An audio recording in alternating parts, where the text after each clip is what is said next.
The sky above Earth turned strange that day. It was June 15, 2157, when the massive ship appeared. People stopped and stared up at the silver disk that hung over New York, its surface shimmering like water. John Hayes stood on the roof of the Earth Defense Force headquarters, squinting at the alien vessel. As captain of the EDF's first response team, he should feel scared. Instead, he felt curious. "Captain Hayes, they're requesting to land," said the voice in his earpiece. "Tell them they have permission," John replied. "And get Lisa Morgan up here. We need our best xenobiologist." Within the hour, the aliens walked on Earth soil. They called themselves the Nelvari, and they came as representatives of something bigger, the Galactic Confederation. Tall, with blue-tinted skin and 6 fingers on each hand, they moved with a grace that seemed almost unnatural. John watched as Lisa Morgan approached the aliens with careful steps. She was smart, maybe the smartest person he knew, and her face showed both wonder and caution. "Welcome to Earth," she said. The lead alien, Ambassador Zixtel, looked down at her. His expression seemed like one of mild disgust. "We thank you for your welcome, though primitive as it may be," he said in perfect English. The translator device on his chest hummed softly. "The Galactic Confederation has been observing your species for some time." "Observing?" John stepped forward. "For how long?" "Long enough to determine your status among the stars," Zixtel replied. "You have done well, for such a young race, to reach your own moon and nearby planets. But you have much to learn." Over the next few days, the Nelvari showed off their technology. They could travel faster than light, create energy from seemingly nothing, and cure diseases with a wave of a handheld device. Next to them, humanity's best technology looked like children's toys. In a private meeting room at the United Nations, Ambassador Zixtel sat across from Earth's leaders. John stood by the wall, watching. Lisa sat at a computer, quietly going through the data the aliens had shared. "The Confederation offers Earth protected status," Zixtal announced. "This is a great honor for a species at your level." "And what exactly does protected status mean?" asked the UN Secretary General. "It means we will watch over you as you develop. Perhaps in a century or two, you might be ready for full membership." Zixtal smiled, but his eyes remained cold. "Your species is too aggressive, too undeveloped for true galactic citizenship now." John saw Lisa frown at her screen. She motioned for him to come closer. "Look at this," she whispered, pointing to a section of alien text. "I've been translating their database. Protected planets are basically resource reserves. They're not protecting us. They're claiming us." John looked back at Zixtel, who was still talking smoothly about the benefits of Confederation protection. "We will leave observers here to help guide your development," the alien was saying. "And we offer these technological gifts as a sign of our goodwill." Several small devices were placed on the table. The Earth officials looked impressed, but John now saw the gifts for what they really were: toys given to keep a child happy. "Thank you for your generosity," the Secretary General said. "We look forward to learning from the Confederation." Later, as the alien ship prepared to leave, John found Lisa studying one of the gift devices. "They think we're stupid," she said quietly. "They call our quantum computers quaint and our fusion reactors basic attempts at real energy production." John nodded. "They see us as cavemen playing with fire." "Well," Lisa said, as they watched the massive ship rise silently into the clouds, "cavemen learned to make spears from their fires. I wonder what we'll make from these gifts." The silver ship vanished, leaving behind only a few Nelvari observers and their advanced technology. Earth celebrated first contact, but John Hayes couldn't shake the feeling that something was very wrong.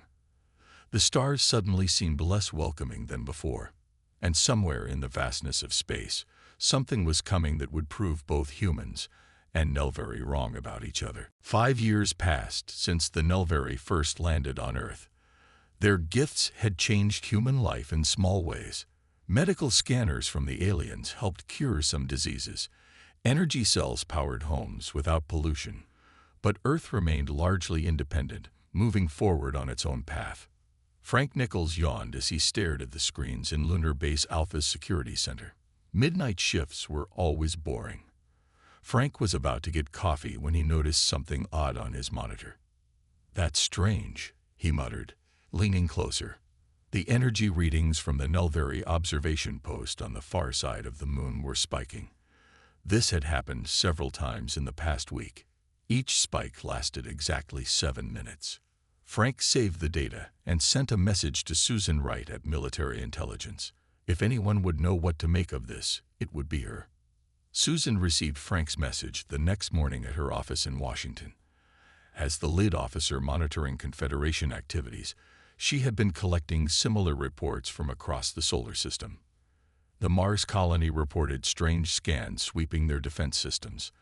The mining station on Europa detected unknown signals directed toward Earth. "They're mapping us," Susan said to herself. She pulled up a star chart showing all known Nelveri positions. Their ships had been moving in unusual patterns for months now. At his workshop near Boston, Bill Cooper hunched over his workbench. At 73, his hands weren't as steady as they once were, but his mind remained sharp.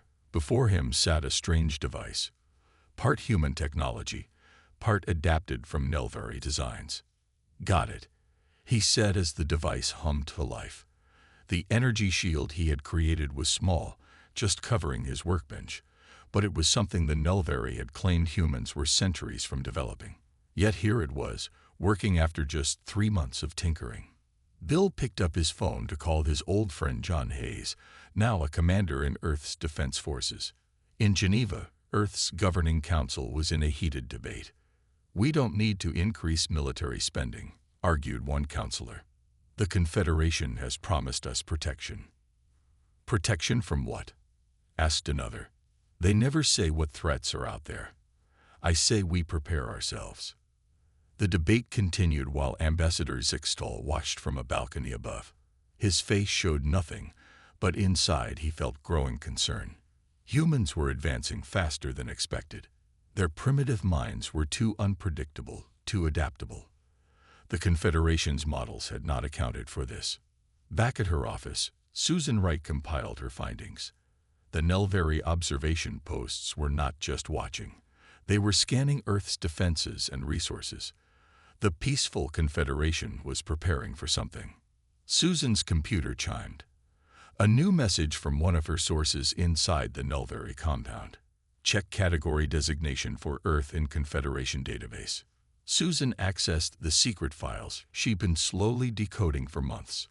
There it was, Earth's classification.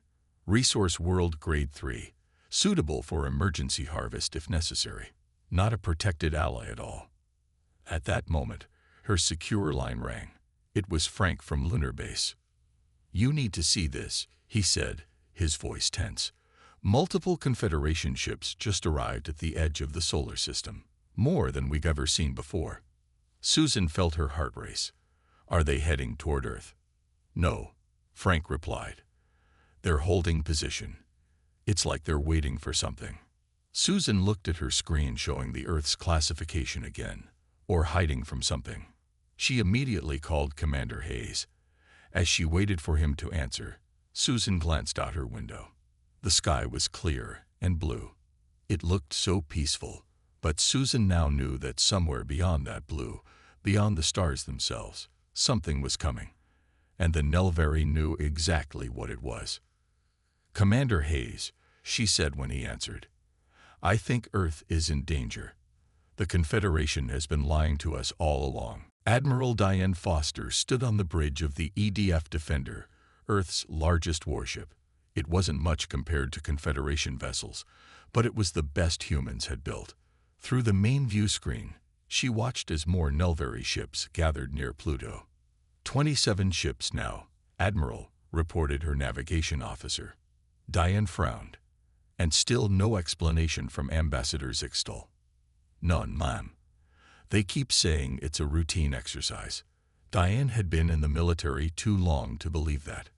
Something was wrong. And she wouldn't wait to find out what.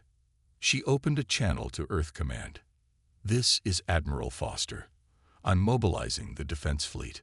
From his office on Earth, Commander Hayes watched the fleet movement on his screen. Next to him, Susan Wright showed him the classified data she had gathered. "Ambassador Zixtal is hiding something big," Susan said. "I think these ships are running from something, not preparing for exercises." Their meeting was interrupted when Sam Chen, the communications specialist, burst into the room. "Sir, we've intercepted a transmission," he said, out of breath. "It's from the human colony on Europa. They're sending a distress signal." Hayes played the message. It was broken and filled with static. "Under attack. Unknown ships, not Confederation. Need immediate." The message cut off. Hayes tried to contact Europa, but got no response. "Get me the Nelveri embassy," Hayes ordered. Before he could make the call, alarms blared throughout the building. On all screens, a massive energy surge appeared at the edge of the solar system. "What is that?" Susan asked. Sam checked his readings. "Something just entered our system." "Many somethings. They're moving fast, headed toward the Confederation fleet." On the Defender, Admiral Foster watched in shock as strange ships appeared. They were black with red lights, shaped like arrowheads, and moving with incredible speed. Without warning, they opened fire on the Nelveri vessels. "Those ships aren't in any of our databases," her weapons officer said. The Confederation ships, despite their advanced technology, seemed to struggle against the attackers. Several Nelveri vessels exploded in brilliant flashes of light. "Admiral, we're receiving a transmission from the Nelveri flagship," said the communications officer. Ambassador Zixtal's face appeared on screen. For the first time, the alien looked afraid.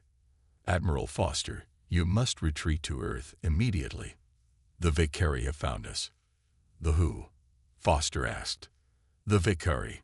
They are difficult to explain quickly. You must prepare your defenses." "You said we had nothing to fear in this sector of space," Foster replied angrily. "You said the Confederation protected us." Zixtal's expression hardened. "The situation has changed. The Confederation forces will retreat to regroup." "You're running away." Foster couldn't believe it. "It is strategic repositioning," Zixtal said coldly. "The Confederation cannot risk further losses." The screen went blank. Foster watched as the remaining Nelveri ships turned and fled, leaving the solar system unprotected. Back on Earth, Hayes and Susan witnessed the Nelveri observers hastily boarding their ships, abandoning their posts without explanation. Hayes managed to corner Zixtal before he could leave. "What's happening? Who are these Vicari?" Hayes demanded. The ambassador looked at him with a mixture of pity and guilt. "The Vicari are our oldest enemy. They hunt us across the galaxy," Zixtal explained quickly. "We hoped they wouldn't find this sector for decades, but they tracked us here sooner than expected. And now you're leaving us to face them alone." Zixtal hesitated. "The truth is, Commander Hayes, we positioned ourselves here because your system is ideal for drawing out the Vicari. Human technology isn't advanced enough to attract their attention, but the Confederation presence is." Hayes felt cold anger rising. "You used us as bait." "A crude way to put it, but essentially correct," Zixtal said as he boarded his ship. "I suggest you hide. The Vicari have no mercy for any species." As the Nelveri ship lifted off, Hayes watched the sky. Somewhere up there, the unknown enemy that had scared away the mighty Confederation was coming toward Earth. "Get me Admiral Foster," he told Susan, "and contact Bill Cooper. We need his shield technology now." The Neptune Research Station was the first to go. 1 minute it was sending regular updates, the next it was just gone. The Vicari ships moved through the outer solar system like black shadows, destroying everything in their path. At Mars Command, Earth's military leaders gathered around a large table. The room was tense. On screens around them, they watched the enemy fleet approach. "We don't have the firepower to stop them," said General Clark, pointing at the display. Their ships outnumber ours 10 to 1, and their weapons are far stronger. Admiral Foster nodded grimly. If we put everything we have in their path, we might slow them down for a few hours.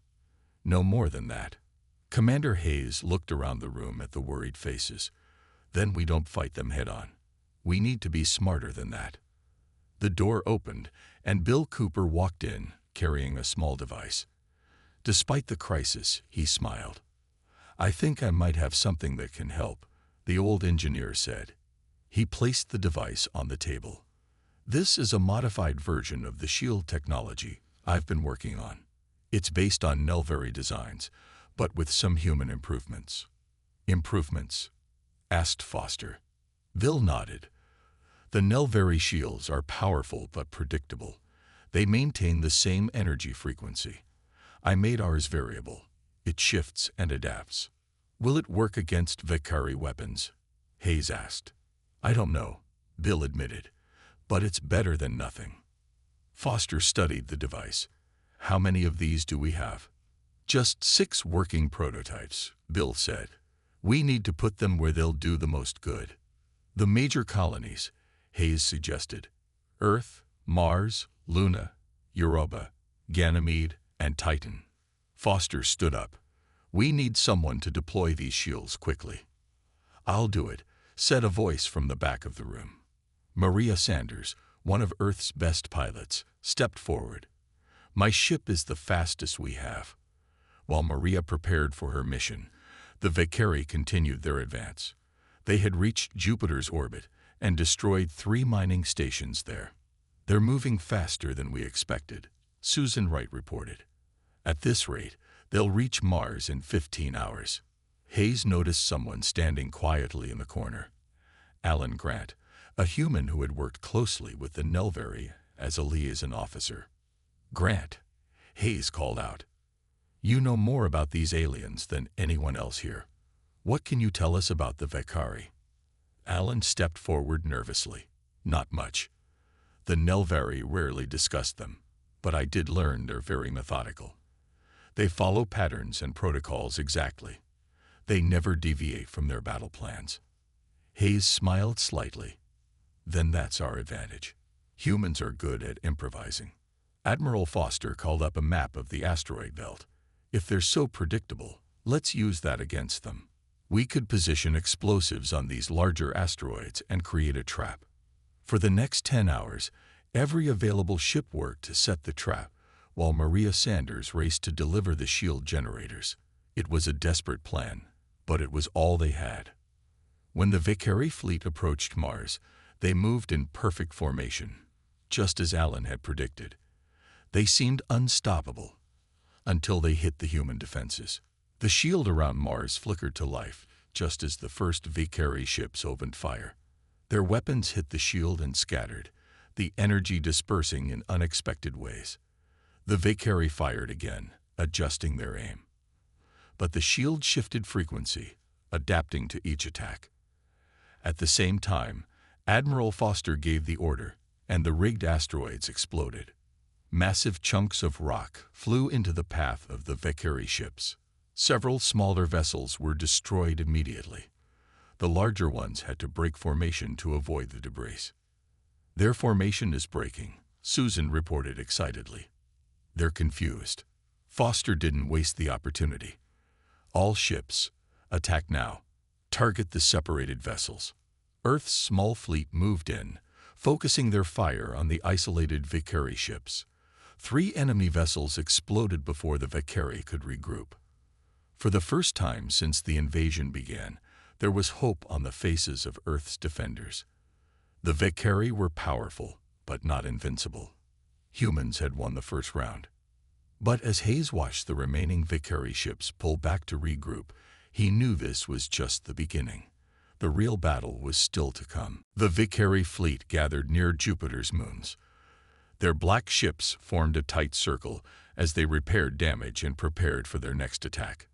This time, they would not underestimate the humans. On Mars Command, Admiral Foster studied the enemy positions on the large screen. "They're being more careful now. Our asteroid trick won't work twice." Commander Hayes nodded. We need something new. Captain Paul Evans stepped forward. He was young for his rank, but known for thinking outside the box. What if we take the fight to them? A small team could infiltrate their command ship. That's crazy, General Clark objected. How would you even get on board? The Valkyrie captured several of our supply ships, Evans explained. They're keeping them intact, probably to study our technology. We could hide a team on one of those ships. Before anyone could respond, Lisa Morgan rushed into the room. The xenobiologist looked tired but excited. I found something, she said, placing a tablet on the table. I've been studying the Valkyrie biological data that Alan Grant secretly copied from the Nelvari database. The Valkyrie have a weakness. Everyone leaned in as Lisa explained. Their nervous system is sensitive to a specific frequency of sound. It won't kill them, but it could temporarily stun them. Could we make a weapon using this? Hayes asked. Lisa nodded. A non-lethal one. Yes.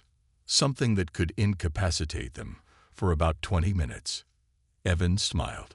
Perfect for an infiltration mission. Admiral Foster looked skeptical. It's still incredibly risky. Risk is all we have left, Hayes said quietly. If we do nothing, they'll regroup and overwhelm our defenses. After much debate, the plan was approved. Captain Evans would lead a small team including Susan Wright and Sam Chen. They would board a captured supply ship, deploy Lisa's sonic device, and disable the Valkyrie fleet from within. While the team prepared, Admiral Foster coordinated with the Mars and Lima colonies. If Evans fails, we need to be ready for a full-scale attack, she told the colony leaders. Every ship, every weapon we have must be ready. The mission began 12 hours later. Evans, Wright, and Chen boarded a small shuttle designed to look like debris. They approached the captured supply ships slowly, avoiding Valkyrie patrols. There's our ride, Evans whispered, pointing to the EDF Horizon, a supply ship taken 3 days earlier. Let's hope they haven't stripped it completely. Getting aboard was surprisingly easy. The Valkyrie had secured the ship but left it largely intact. Inside, the team moved carefully through dark corridors. The Valkyrie aren't big on lights, Sam commented quietly as they made their way to the bridge. Susan checked her scanner.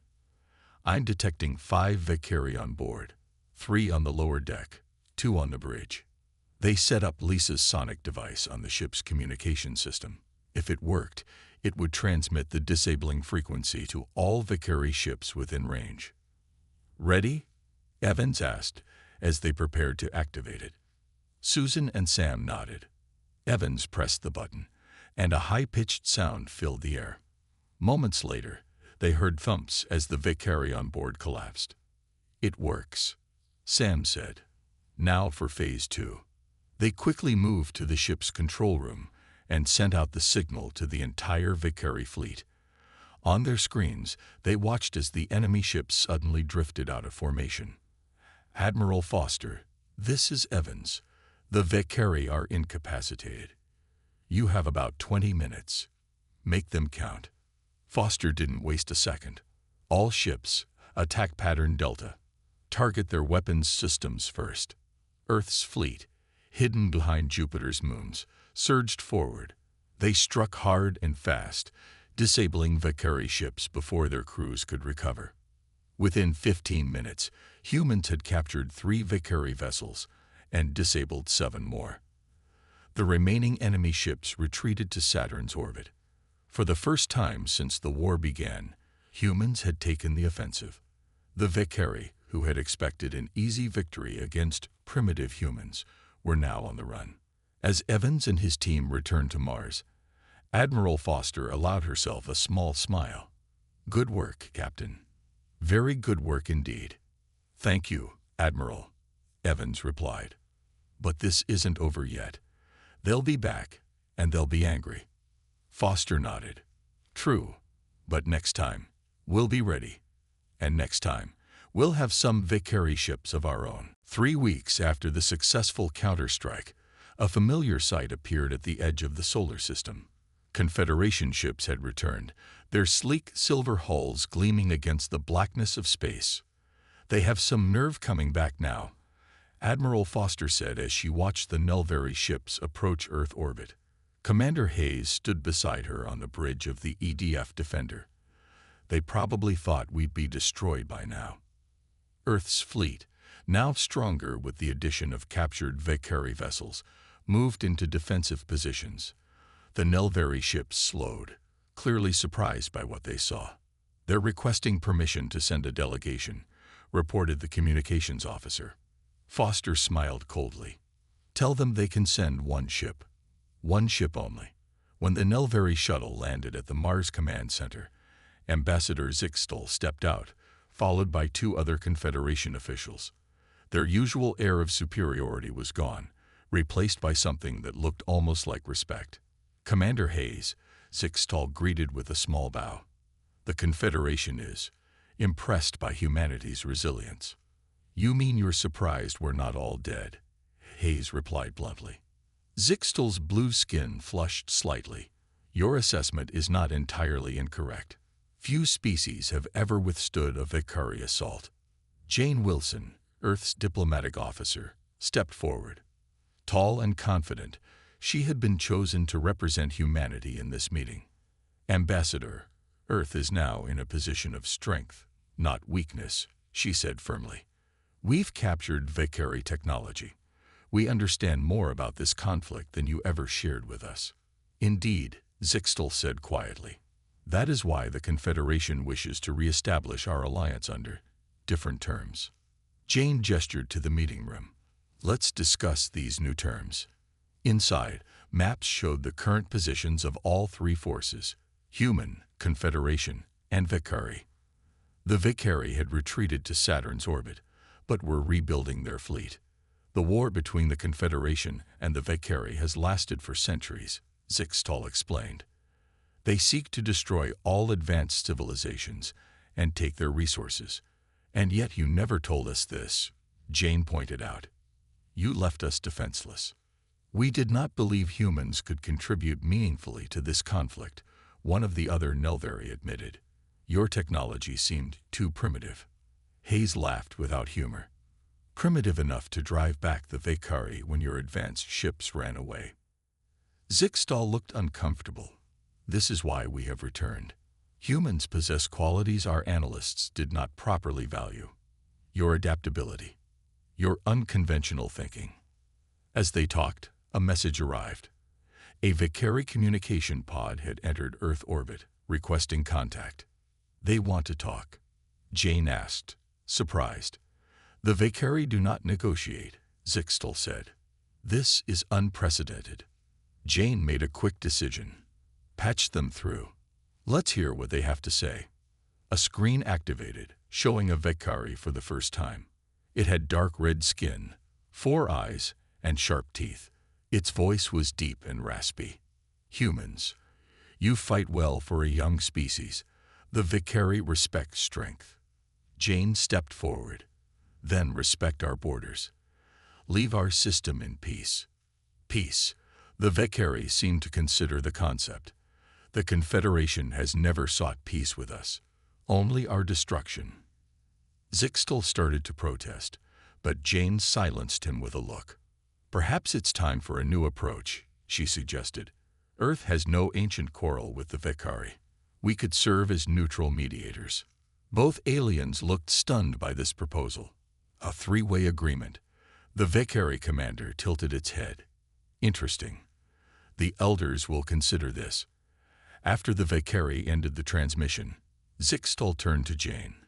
"What you propose is impossible. The Valkyrie cannot be trusted." "Maybe not," Jane replied. "But humans have a saying. The enemy of my enemy is my friend. We're not sure who the real enemy is yet." Later, as the Nelvary prepared to return to their ships, Zixtal approached Hayes privately. "Commander, I must acknowledge that we misjudged humanity. Your species has potential we did not see." Hayes nodded. "Remember that, Ambassador. Earth is no longer a protected world. We're players in this game now." As the Nelvary ship departed, Jane joined Hayes watching the sky. "Do you think this will work?" Hayes asked. Jane shrugged. "I don't know. But for the first time, both sides are talking instead of just shooting." That's a start. The fragile truce began, with Sol system as neutral ground. Humanity, once dismissed as primitives, now stood between two ancient enemies as peacemakers. The galaxy would never see humans the same way again. 1 year passed since the truce began. Earth had changed in ways no one could have imagined before the war came to Sol system. On a clear morning, John Hayes stood at the observation deck of the New Earth Space Center. Below him, ships from 3 different species, human, Nelvary, and even a few Vakari, docked peacefully at the massive station. "Quite a view, isn't it?" asked Lisa Morgan as she joined him. Hayes nodded. "Sometimes I still can't believe it." The hybrid technologies that Bill Cooper and his team developed during the war had given humanity a huge leap forward. Combining Nelvary science with Vakari power systems and human creativity had created something entirely new. "The Starbridge is ready for its first official journey," Lisa said, pointing to the large ship docked nearby. The Starbridge was Earth's first true interstellar vessel, capable of traveling faster than light. Hayes had been chosen to captain it on a diplomatic mission to meet with other species in the galaxy. "Are you nervous?" Lisa asked. Hayes smiled. "A little, but mostly excited. We're finally going to see what's out there on our own terms." In his workshop, now expanded into a major research center, Bill Cooper watched young engineers test a new shield system. At 81, he wasn't as hands-on as before, but his mind remained sharp. "The frequency modulation is too slow," he told a young woman adjusting the controls. "Remember, adaptability is the key." Bill's innovations had become the foundation for Earth's technological revolution. What the Nelvary had predicted would take centuries, humans had achieved in months by thinking differently about the problems. In Geneva, Jane Wilson met with representatives from both alien species. What had started as tense negotiations had slowly evolved into a working relationship. "The neutral trade zone around Jupiter's moons has been successful," she told them. "I propose we expand it to include Saturn's region as well." The Vakari representative, still intimidating with his red skin and sharp teeth, nodded. "Agreed. The arrangement has been profitable." The Nelvary diplomat seemed less enthusiastic, but nodded as well. "The Confederation approves this expansion." Former enemies were becoming cautious trading partners, with humans serving as the bridge between them. It wasn't perfect peace, but it was better than war. At the newly established Sinological Institute, Lisa Morgan led a team of scientists dedicated to peaceful cultural exchange. They studied alien languages, customs, and biology, seeking understanding rather than advantage. "The key was looking past our differences to find common ground," she explained to a group of students. "Every species wants to survive and thrive."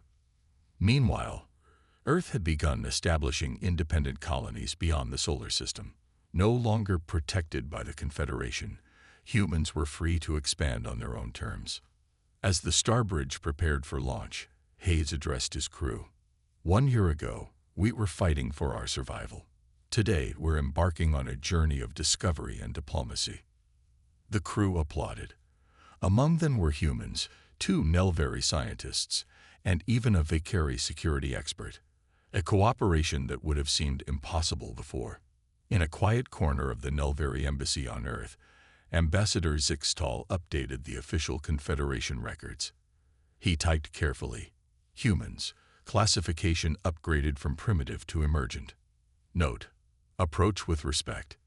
He paused, then added a personal comment.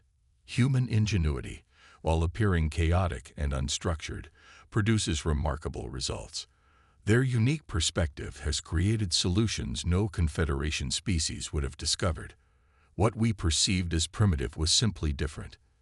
As the Starbridge left Earth's orbit, beginning humanity's first official diplomatic mission to the stars, people across the solar system watched with pride. The galaxy had once seen humans as primitive creatures barely worth noticing. Now they were known as the unexpected solution, the young species that brought fresh thinking to ancient problems. The war that came to Sol System had nearly destroyed humanity. Instead, it had revealed humanity's greatest strength, the ability to adapt, to find new ways forward when old paths failed. And that was a power no advanced technology could match.